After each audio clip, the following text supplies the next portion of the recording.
Welcome! In today's video, we'll walk you through the steps to view shared links in a messenger group on your PC using the latest update.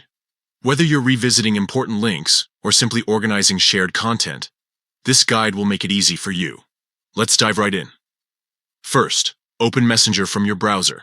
To do this, launch your preferred web browser and navigate to the Messenger website. Log in with your credentials to access your account. Once you're logged in, locate the group where the shared links are stored.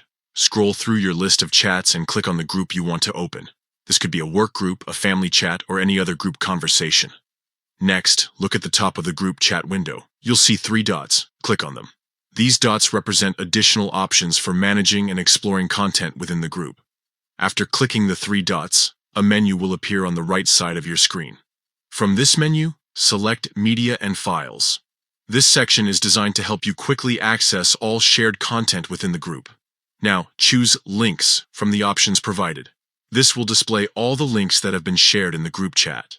The links are neatly organized, making it simple for you to find specific ones without scrolling endlessly through past messages. And that's it. You've successfully accessed all shared links in a messenger group on your PC.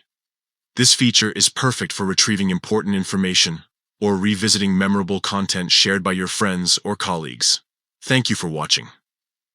If you found this guide helpful, don't forget to share it with others who might benefit from these steps. Happy browsing!